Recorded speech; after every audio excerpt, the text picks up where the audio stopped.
Friends आज video में आपको कहि कि +3 रिजल्ट आप भाव देखिपारे। तो +3 ए जो सेमिस्टर रिजल्ट केमी देखिए तो मुझे कहि आज उत्कल यूनिवर्सिटी विषय। तो उत्कल यूनिवर्सिटी जो रिजल्ट बाहर तो से विषय तो चलते डेरी न वीडियो स्टार्ट। प्रथम आप ब्राउजर ओपन कर दिखाँ।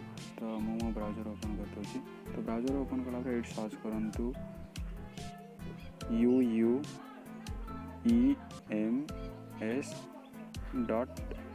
तो लिखिकी सर्च कर दिखाँ। तो सर्च कलापर देखते ये गोटे ऑफिशियल वेबसाइट खोली उत्कल यूनिवर्सिटी। तो आप देखिपे तो ये देखो फास्ट जोटा ये रिजल्ट अच्छी तौक नोटिस भी अच्छी। तो नोटिस ये देखिपारे रिजल्ट ये देखिपारे मैंने आड़ जीवार ना कि एवं तो सेमिस्टर सिस्टम वर्ष को दुईथर बाहर। तो रिजल्ट दुईथर बाहर। तो नोटिस भी किसी बाहर।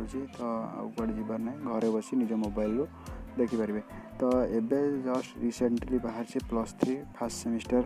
तो 2017 एडमिशन बैच पिलांकर। तो तार क्लिक तो ये देखो ये प्रथम रोल नंबर मांग। तो रोल नंबर मुझे देदी। तो देखो टाइप नेक्स्ट टेक्स्ट। तो ये तले जो देखे R68K8 तो सहीटा को ये देदेवे R68K8। तो सहीटा देलापर ये सबमिट पर क्लिक करदे। तो क्लिक कलापर आउ थे मैंने देवा पड़ो। तो दुईथर तो ये दे दिंतु Z63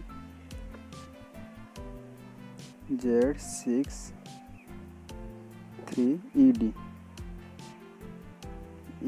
तो तापर पुणी आउ थे सबमिट पर क्लिक कर दिंतु। तो क्लिक कलापर देखो आप रिजल्ट जहाँ थी बाहरी आसो। तो ये देखो रिजल्ट मो रिजल्ट यहाँ त्रिलोचन बेहरा। यहाँ मो रिजल्ट ये आसी जाइए। तो ये भाव में देखिपारे। तो तापर बैक आसी जातु। तो बैक आसला तो ये आउ भी रिजल्ट देती। तो ये जोटा आपंकर देखिए। तो तापर नोटिस भी किसी बाहर। तो नोटिस भी देखिपारे। तो यहाँ हूँ उत्कल यूनिवर्सिटी ऑफिशियल वेबसाइट। तो ये सब रिजल्ट आउ नोटिस देखिपारे। तो जदि वीडियो भल लगे वीडियो को लाइक शेयर कमेंट एवं आम चैनल को सब्सक्राइब करूँ।